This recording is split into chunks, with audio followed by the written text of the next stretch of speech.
How to organize a safe place to evacuate without having several years and 20 to 50,000 euros for it? I have a few ideas that don't require any investment. Join me? Of course, the worst possible solution immediately comes to mind: evacuating to the forest. Surely it'll be safe there. Artillery won't be shooting there. There won't be any hunting for civilians with drones. I'm not entirely convinced that's actually true.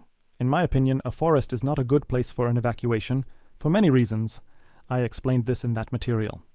The link will also be in the video description, so I won't repeat it, but it must be said openly. Finding a place in a safe region of Poland, a part of the official Sleep in the Forest program, costs absolutely nothing.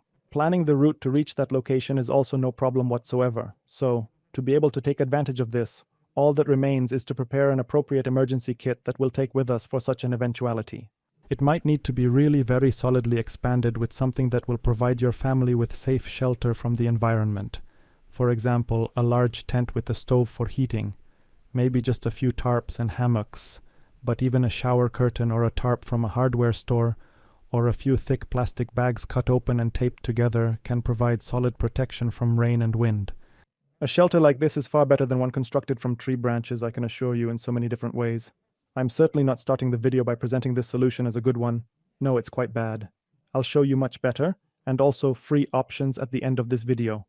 But it's better to thoroughly prepare for an evacuation into the forest than to completely ignore this subject.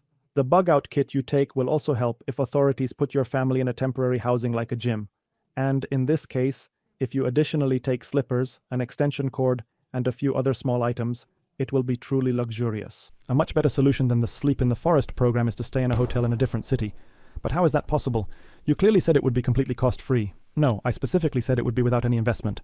Deciding on an evacuation destination isn't the very first step in the preparation process. First, you need to determine what might force you to evacuate. It could be a fire in your apartment. If your house burns down, would you want to evacuate to the forest and then commute to work from there and drive the kids to school? No, that just doesn't make any sense. Chemical contamination, a flood, and civil unrest. All these dangers also do not necessitate an evacuation to the wilderness. I mean, like to the middle of nowhere. In this case, it'd be better to get a hotel for a few days, and then, depending on the situation, you can start looking for a new apartment to rent. Or simply, when the situation normalizes, you'll return home. After all, that's how Ukrainians fleeing Russian bombs to Poland acted. First, they needed to find a place for a few days to get their stuff together and prepare for a longer stay in Poland. A hotel is a cost-free solution now, because it doesn't require any investment today. You don't need to spend money preparing a safe evacuation destination you might never use.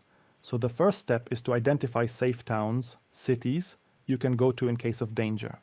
In each of these locations, identify a few hotels that offer good accessibility, preferably via public transport, such as by train, and make sure to write down their contact details.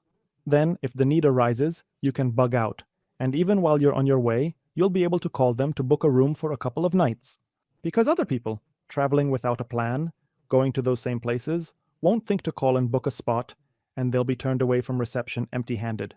If not a hotel, then perhaps a campsite. Much cheaper than a hotel, and much better than the Sleep in the Forest program. Safer. Electricity should be available, drinking water, and internet access as well. This is important because you might need to work remotely from a place like that. From a tent, or perhaps from the back of a delivery van where you can arrange temporary shelter.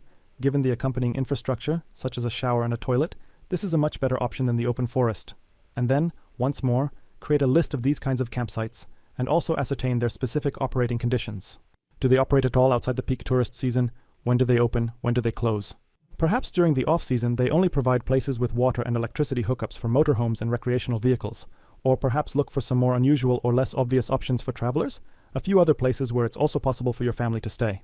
Perhaps they'll be cheaper than hotels, maybe less obvious, so people won't consider them, and there might still be vacancies. I'm referring to places like student dormitories, boarding schools, hostels, and pilgrim houses. Very often, these are only fully occupied for a specific part of the year. Some of them maintain commercial operations year-round, meaning they always have a certain number of rooms available that can be rented commercially. It only takes one evening with a search engine and a dozen phone calls the following day to clarify any potential details. This is the only expense you'll have to bear when you're putting together a list of such locations. Finally, the solution I consider the best: a relative's home in another city. When something bad happens, you can simply move yourself and your family to relatives in another safe city. Why did so many Ukrainians come to Poland? because their relatives or friends had been working and living in Poland for years, and it was easier for them to settle with someone close. If your house burns down and you don't need to flee to another city, it's still better to stay a few days with a loved one than in a hotel. Maybe even in a neighboring town, but from where you still have a relatively short commute to work and can take the kids to school. However, this solution shouldn't be something that only comes into play when something bad happens. Do you take your family, and without any preparation, without anything at all, you just go to these people, unannounced, completely impose yourselves on them, ringing the intercom at their gate? Well, no, you simply don't do that. You must now, in these normal good times, make sure to arrange this with them beforehand. If you don't have family living in a different town, then perhaps you should be looking for these people based on different criteria. Maybe they're some of your close friends from college. Maybe your ex-spouse's family, with whom you have good relations. You absolutely must discuss and agree on this with them today, right now. Tell them, if anything happens, we will come to you, and if anything happens, you should come to us. You need to make it clear that you'll arrive with all the necessary equipment, even sleeping mats and sleeping bags, to cause them the least possible inconvenience. And finally, announce that you'll only be staying for a short period, not that you'll be imposing on them for an entire year. The solutions I've described today will only last a few days. They're meant to be places where you can get your bearings after the worst, to find a long-term solution, for example, a rental apartment, to start the process of getting compensation for your burned-down house, because you have home insurance, right? You do, right? And you carry out all the necessary inspections, electrical, gas, and so forth, so that the insurance company will readily pay you the compensation, right? Once you've selected your evacuation destination, you can begin assembling an evacuation kit, or as I prefer to call it, a survival kit, that you'll carry with you during the evacuation. These essential items must be tailored to your destination, the conditions you expect to find there, and the challenges you might face along the way. So make sure to watch this video now to discover what absolutely should not be included in such a kit. Click here and take a look. Come on, just go and click it.